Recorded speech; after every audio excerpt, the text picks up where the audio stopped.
ATM card যদি আমাদের থাকে, এটিএম মেশিনে গিয়ে কিভাবে এটিএম মেশিন থেকে টাকা ওঠাতে হয়। আপনি যদি এর আগে কোনোদিন এটিএম মেশিন থেকে টাকা না ওঠান, প্রথমবার এটিএম মেশিন থেকে টাকা ওঠানোর জন্য আমাদেরকে কি কি করতে হবে, এবং আমাদের যদি পাঞ্জাব ন্যাশনাল ব্যাংকের এটিএম কার্ড থাকে, প্রথমবার পাঞ্জাব ন্যাশনাল ব্যাংকের এটিএম মেশিনে গিয়ে কিভাবে টাকা ওঠাতে হবে দেখে বোঝানোর চেষ্টা করব আমরা এই ভিডিওতে। তো ভিডিওটিকে স্কিপ না করে শেষ পর্যন্ত দেখুন। ভিডিওটি ভালো লাগলে অবশ্যই একটি লাইক করবেন, আর চ্যানেলে নতুন হলে চ্যানেলটিকে সাবস্ক্রাইব করে রাখুন এরকম সব গুরুত্বপূর্ণ বিষয়গুলি জেনে রাখার জন্য।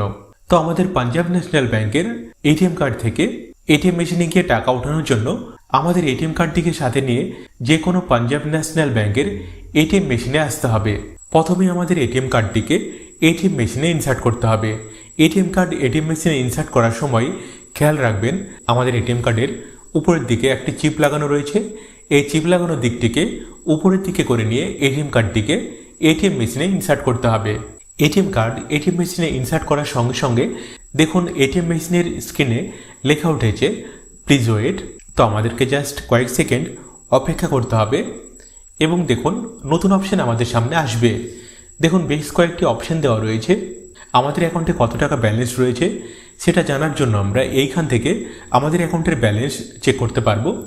এবং দেখুন অপশন দেওয়া রয়েছে ব্যাংকিং।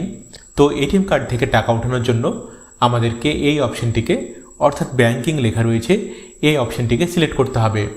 অপশনটি সিলেক্ট করার জন্য পাশের দিকে দেখুন সুইচ দেওয়া রয়েছে। এই সুইচের উপরে আমাদেরকে প্রেস করতে হবে। দেখুন নতুন অপশন আমাদের সামনে আসবে। দেখুন অপশন দেওয়া রয়েছে প্লিজ সিলেক্ট ল্যাঙ্গুয়েজ। তো দেখুন ভাষা সিলেক্ট করতে হবে। দেখুন ইংলিশ, হিন্দি, বাংলা তিনটে ল্যাঙ্গুয়েজ দেওয়া রয়েছে। আপনার পছন্দ মতো যে কোনো একটি ল্যাঙ্গুয়েজ বা ভাষা আপনি এইখান থেকে বেছে নিতে পারবেন।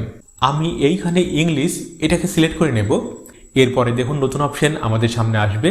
এটিএম মেশিন থেকে টাকা ওঠানোর জন্য দেখুন ক্যাশ উইথড্রল অপশন দেওয়া রয়েছে। আমাদেরকে এই অপশনটিকে সিলেক্ট করতে হবে। অপশনটি সিলেক্ট করার জন্য পাশের দিকে দেখুন সুইচ দেওয়া রয়েছে।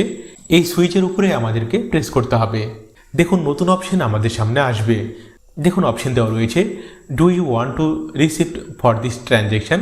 তো আপনি যদি এই ট্রানজ্যাকশন করার জন্য রিসিপ্ট নিতে চান, তাহলে আমাদেরকে এইখানে ইয়েস অপশন দেওয়া রয়েছে, এইখানে প্রেস করতে হবে। এরপরে দেখুন নতুন অপশন আমাদের সামনে আসবে। দেখুন লেখা রয়েছে প্লিজ এন্টার দ্য অ্যামাউন্ট। অর্থাৎ আমরা যত টাকা উইথড্রল করতে চাইছি, এটিএম মেশিন থেকে ওঠাতে চাইছি বা উইথড্রল করতে চাইছি, তত টাকার অ্যামাউন্ট আমাদেরকে এইখানে এন্টার করতে হবে। এন্টার করার জন্য দেখুন নিচের দিকে এটিএম মেশিনে কিবোর্ড দেওয়া রয়েছে। এই কিবোর্ড থেকে আপনি যত টাকা ওঠাতে চাইছেন তত টাকা আপনাকে এইখানে এন্টার করতে হবে।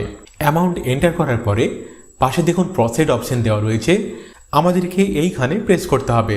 এরপরে দেখুন অপশন এসেছে প্লিজ এন্টার ইওর পিন। এইখানে আমাদের এটিএম কার্ডের যে পিন রয়েছে 4 সংখ্যার এটিএম পিন আমাদেরকে এইখানে এটিএম মেশিনের কিবোর্ড থেকে এন্টার করতে হবে। আপনি যদি আপনার নতুন এটিএম কার্ডটির এটিএম পিন না জেনে থাকেন, এটিএম পিন কীভাবে সেট করতে হয় সহজভাবে দেখার জন্য এই ভিডিও ডেসক্রিপশানে লিঙ্ক দেওয়া রয়েছে, আপনি দেখে নিতে পারেন। তো এটিএম পিন এন্টার করার সঙ্গে সঙ্গে দেখুন লেখা উঠেছে your transaction is under process, please wait. তো আমাদেরকে জাস্ট কয়েক সেকেন্ড অপেক্ষা করতে হবে। দেখুন নতুন অপশন আমাদের সামনে আসবে। দেখুন লেখা রয়েছে do you want to select denomination. তো এইখানে আমাদেরকে নো করতে হবে। দেখুন আবার লেখা উঠেছে your transaction is under process, please wait. আমাদেরকে আরও কিছুক্ষণ অপেক্ষা করতে হবে। এবং দেখুন লেখা উঠেছে ক্যাশ উইথড্রল। এবং দেখুন কয়েক সেকেন্ডের মধ্যেই এটিএম মেশিন থেকে দেখুন টাকা বের হয়ে এসেছে। দেখুন লেখা উঠেছে দিস ট্রানজ্যাকশান ইজ কমপ্লিট। তো আমাদের এটিএম মেশিন থেকে যে টাকা উইথড্রল সেটা দেখুন সাকসেসফুলি কমপ্লিট হয়ে গেছে। এইভাবে আমরা খুবই সহজে এটিএম মেশিন থেকে টাকা উইথড্রল করতে পারবো।